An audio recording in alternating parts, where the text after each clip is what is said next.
نعوذ باللہ محمد صلی اللہ علیہ وسلم بم باندھ کر اس بلڈنگ پر گرنے والے، نعوذ باللہ من ذالک۔ یعنی اگر کوئی ہالینڈ کا رہنے والا ڈچ نامی زبان کے اندر اگر کوئی فتنہ نامی فلم نکالتا ہے، یا پھر اس کے فوراً بعد ایک عورت جو کہ بالکل فاحشہ تھی، ایک عورت جو بالکل ناچنے والی تھی، اس کے ننگے جسم پر اس نے محمد صلی اللہ علیہ وسلم کا اس نے نام لکھ دیا، یا اگر کوئی 1927 میں رنگیلا رسول نامی کتاب لکھتا ہے،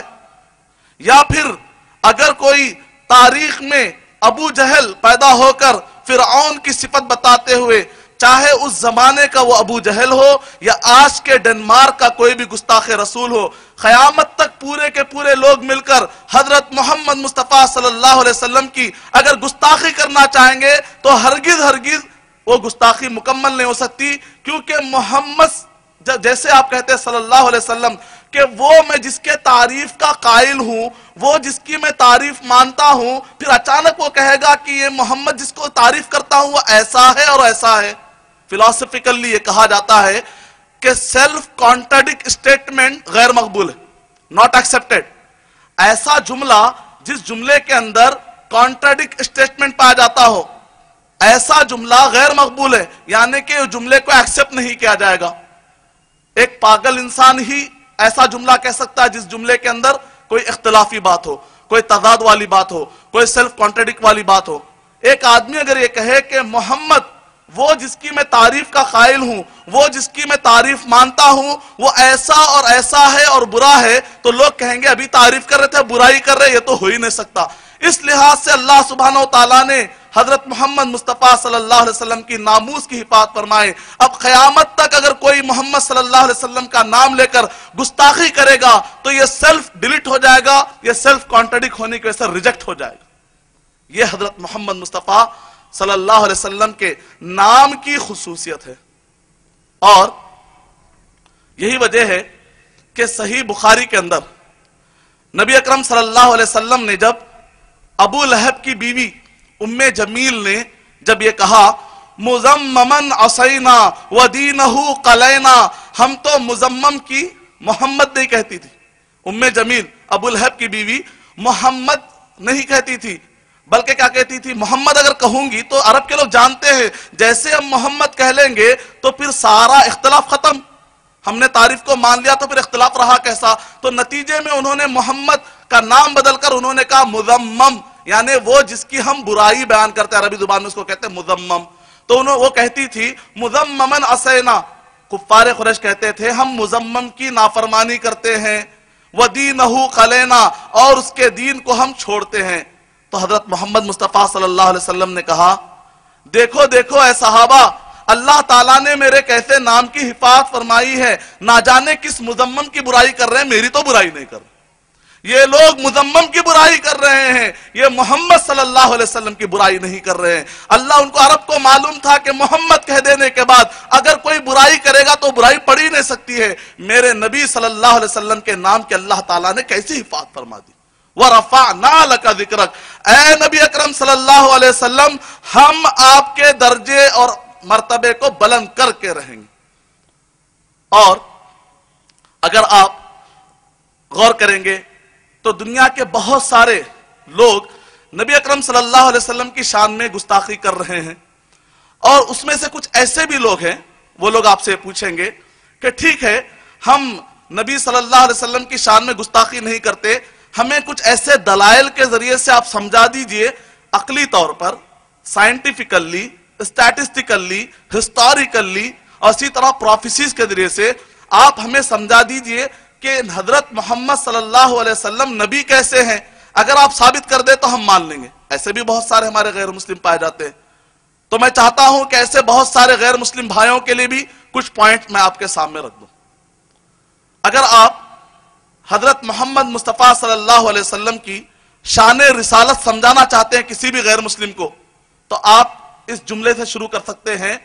کہ حضرت محمد صلی اللہ علیہ وسلم ایک امی تھے۔ امی کا مطلب یہ ہے کہ وہ جو دیکھ کر پڑھ نہیں سکتا اور جس کو لکھنا نہیں آتا، لیکن حضرت محمد مصطفیٰ صلی اللہ علیہ وسلم ایسی ایسی باتیں بیان کر رہے ہیں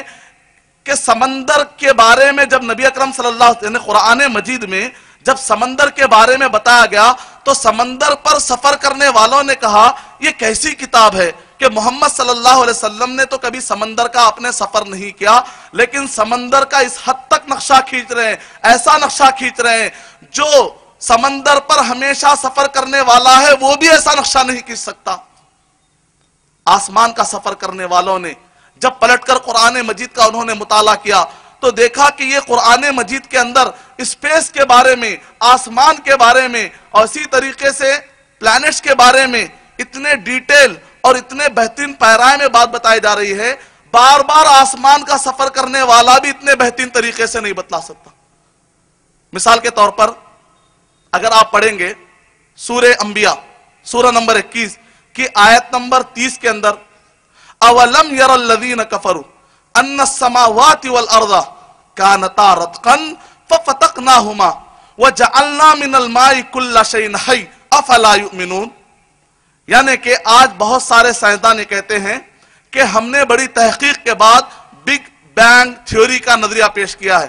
یعنی کہ ایک بہت بڑا دھماکہ پیش آیا، نتیجے میں یہ زمین اور آسمان پہلے چپکے ہوئے تھے اور بڑے دھماکے کی وجہ سے زمین اور آسمان دونوں کے دونوں الگ ہو گئے۔ تو بہت سارے سائنسدان یہ کہتے ہیں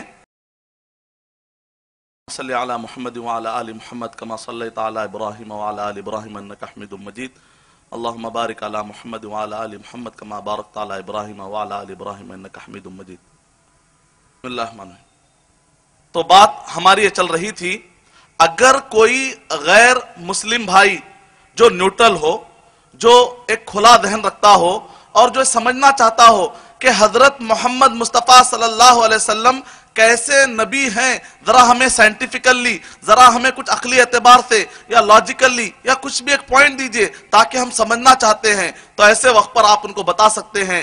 کہ حضرت محمد مصطفیٰ صلی اللہ علیہ وسلم عرب کے ایک ڈیزرٹ میں بھیجے گئے اور وہ ایک امی تھے جو دیکھ کر پڑھنا نہیں جانتے تھے، جو لکھنا نہیں جانتے تھے، لیکن انہوں نے ایسی ایسی باتیں کہی ہیں اور دعویٰ یہ کیا ہے کہ یہ قرآن مجید اللہ سبحانہ وتعالیٰ کی طرف سے نازل ہے، اور اس کتاب کے اندر ایسی باتیں موجود ہیں کہ آج کے سائنسدان ششدر اور حیران ہیں کہ 14 صدی پہلے والی کتاب میں یہ باتیں کیسے آ سکتی ہیں۔ ہم مانتے ہیں کہ یہ کتاب محمد صلی اللہ علیہ وسلم یا ایک انسان نے نہیں لکھی، بلکہ یہ کتاب یعنی کہ یہ قرآن مجید اللہ سبحانہ وتعالیٰ کی طرف سے نازل کردہ ہے۔ بگ بینگ تھیوری کا نظریہ جو آج کل بہت ہی بڑے پیمانے پر، جس کو سائنسدان کہتے ہیں کہ ہمارا بہت بڑا اچیومنٹ ہے،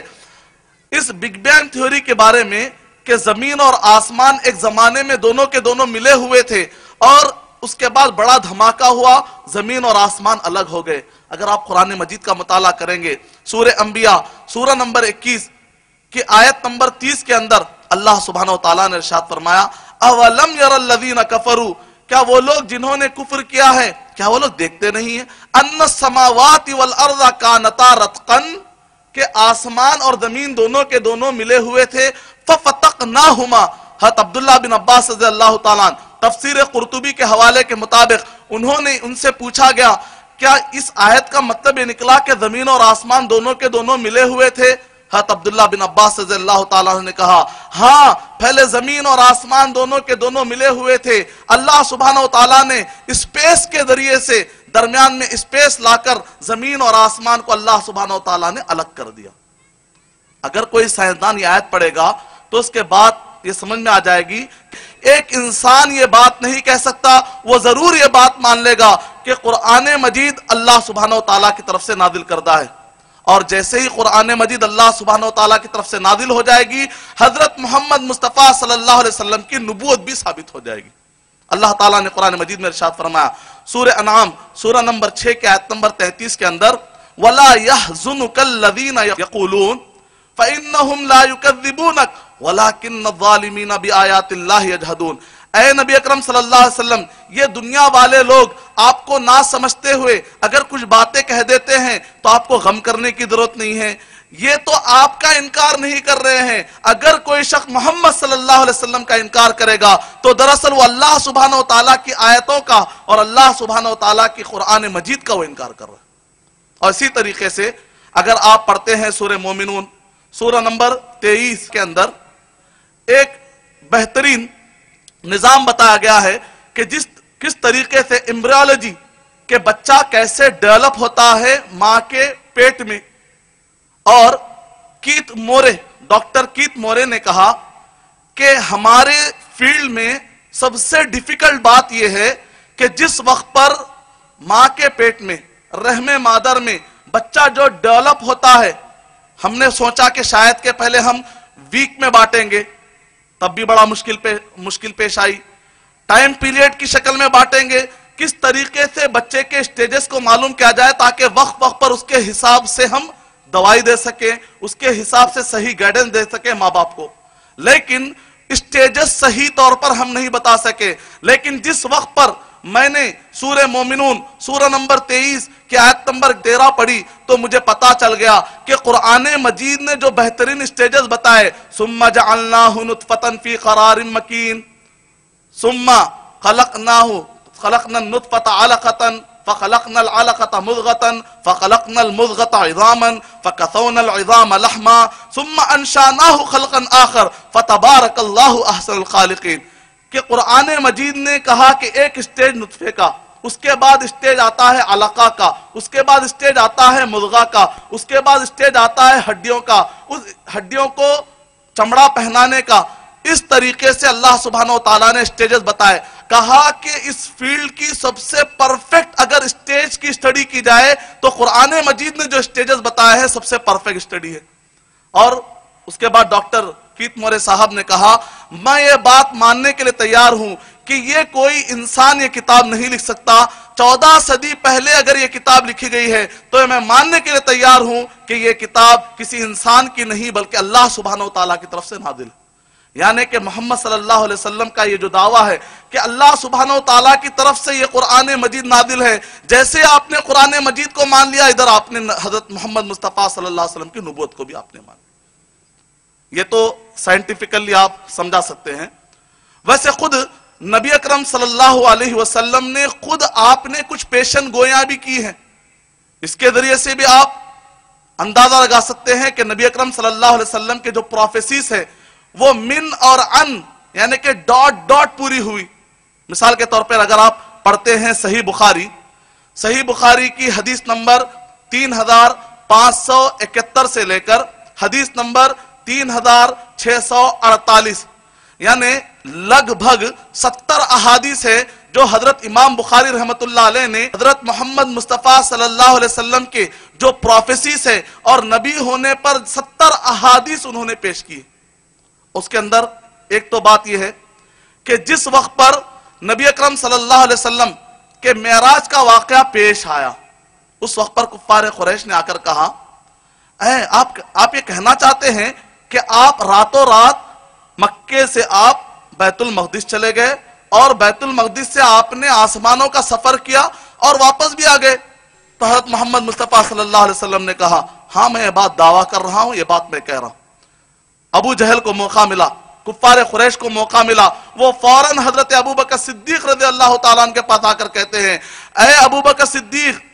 کیا تم یہ بات ماننے کے لیے تیار ہو کہ ایک شخص رات کا رات وہ مسجد حرام سے وہ مکے سے بیت المقدس گیا ہو اور آسمانوں میں گیا ہو اور واپس آیا ہو؟